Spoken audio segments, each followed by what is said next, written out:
First of all, guys, it is a pleasure to meet you. Amazing job in the film. Paul, that mustache is killer, man. I'm going to start one of those now too. But the first question I have for you guys. No, you're not. I'm totally doing the mustache. But first question I have for you guys is, what drew you guys to Cruella? It's a fantastic film. And we can start with you, Joel. An easterly wind kind of drew me this way. And I just kind of found myself on the set of Cruella. Fair enough. Paul, what drew you to Cruella? The chance to reunite with Craig Gillespie and Emma Thompson. The chance to do a Cockney accent and play dress up and get paid for it. And Emma Stone is probably top of the list, man. That's just like, I have a list in my head of actors I really want to work with, and she's totally one of them. Absolutely. Now, Joel, can you talk to me a little bit about how your characters fit into the story? I think my character or our characters. Oh, both of your characters.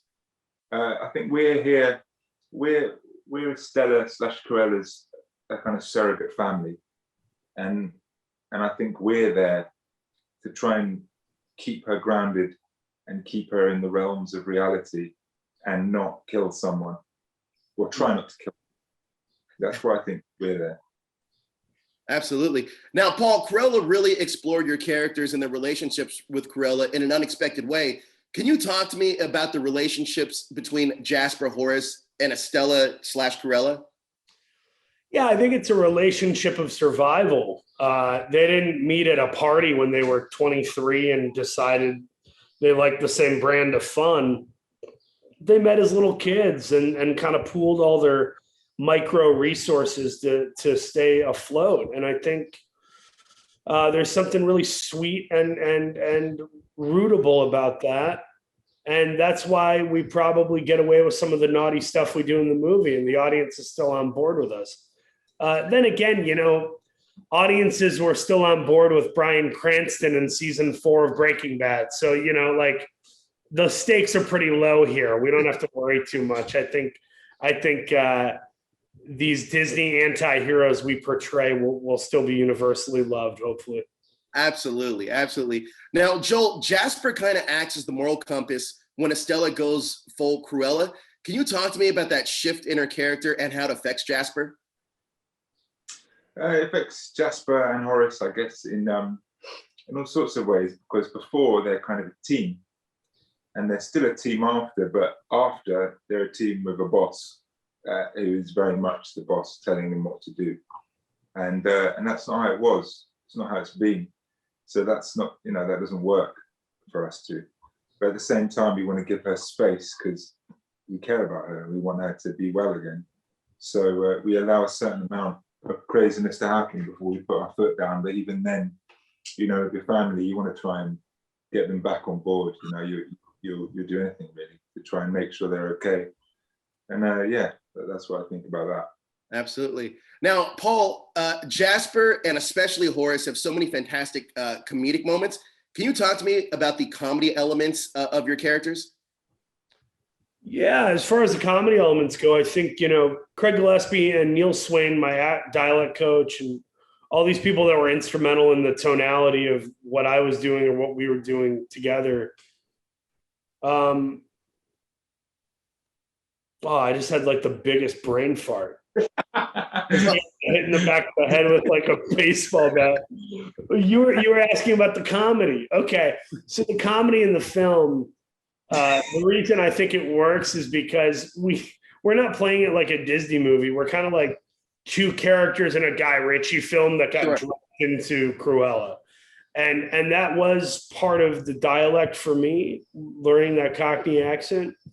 And then part of it was sitting down with Craig and Joel and kind of feeling out like, what is the banter? What is the give and take and push and pull between the two guys? And so do Americans banter as well? What's that?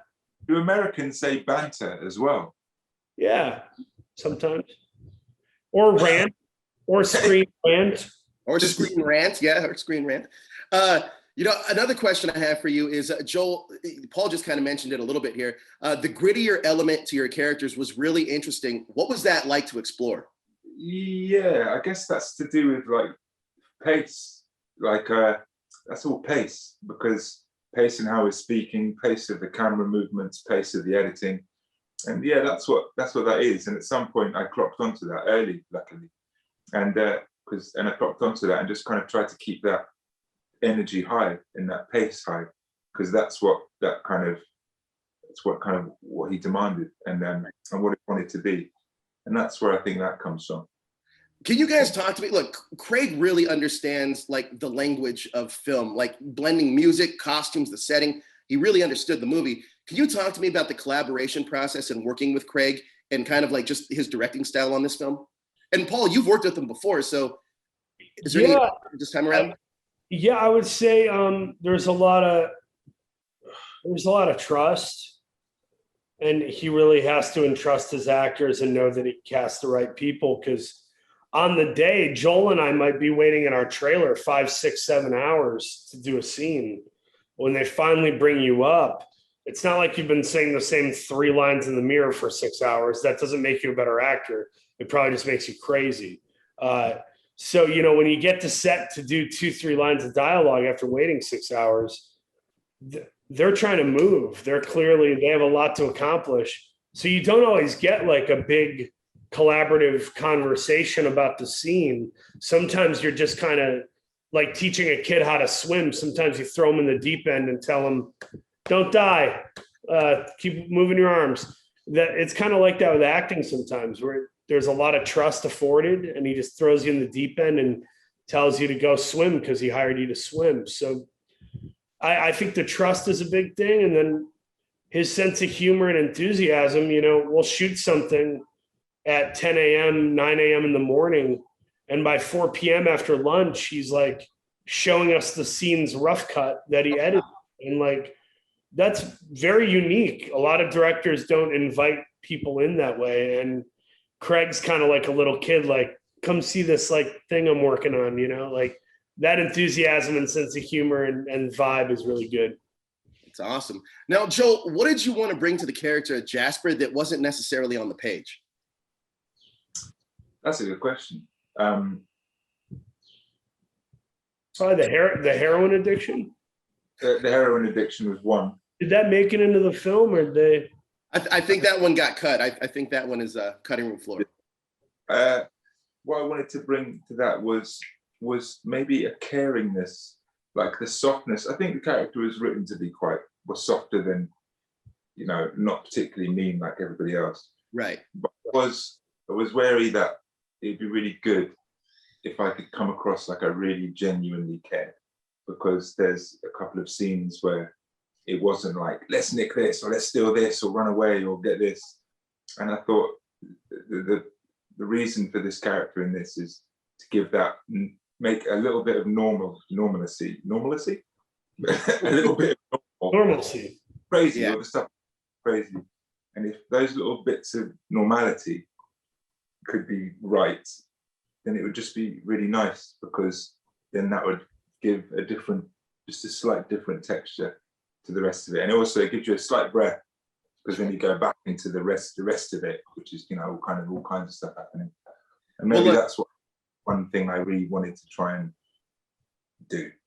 Well, look, the film's fantastic. You guys are brilliant in it. I just want to thank you for your time. It is a lot of fun. It's beautiful. And the soundtrack is phenomenal. Cinematography. This is on point, man. I love this film. Thank you guys so much for your time. I appreciate it.